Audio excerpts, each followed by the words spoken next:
बाबा जो बेटी का बोला वा तो संग बैठा, वाह तो संग बैठा, वाह हो मोरे बेटी का न कमाना सुख पा, क्यों हो अयोध्या के राजे हो अयोध्या के राजे न हो। अरे ससुर हमार बड़ा सुंदर हो अयोध्या राजा दशरथ हो अयोध्या राजा दशरथ हो, मोरे बाबा यामा वाघवाधी लिए हाथ, वाहो बहुरिया गोहरा, वही हो बहुरिया गोहरा वही हो। फिर पूछता है बाबुन का, अरे बाबा जो बेटी का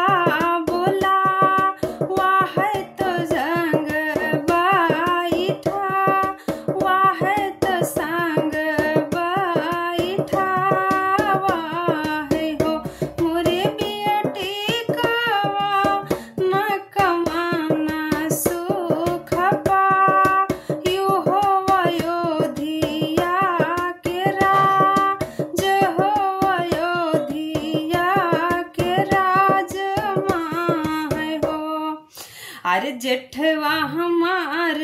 बड़ा सुंदर हो अयोध्या भैया भारत हो अयोध्या भैया भारत जैसा हो, मोरे बाबा हाथ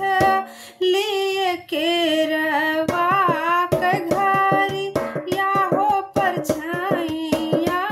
बेरा, वही हो परछाइया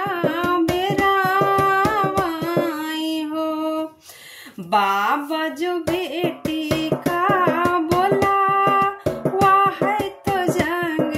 बैठा, वाह तो संग बैठा, वाह हो मोरे बेटी का न कमाना सुख पा, यू हो अयोध्या के राजे हो अयोध्या के राजे न हो। तो फिर से बिटिया कहती है, अरे देवरा हमार बड़ा सुंदर हो अयोध्या भैया लाची, मन हो अयोध्या भैया लाची मन, मोरे बाबा हंसा तब बोलाते या मैं घर, वाहो भौजी गोहरा, वही हो भौजी गोहरा वही हो। फिर उनका ना विश्वास होता है, फिर पूछता है, अरे बाबा जो बेटी का बोला वाह तो संग बैठा, वाह तो संग बैठा, वाह हो मोरे बेटी का न कमाना सुख पा, यू हो अयोध्या के राजे हो अयोध्या के राजे न हो। पियावा हमार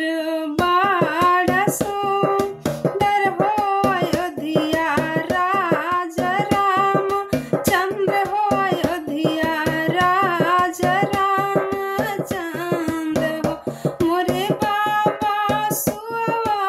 थे सौतीनिया के संग, वाहो घरे माना हिया, वही हो घरे माना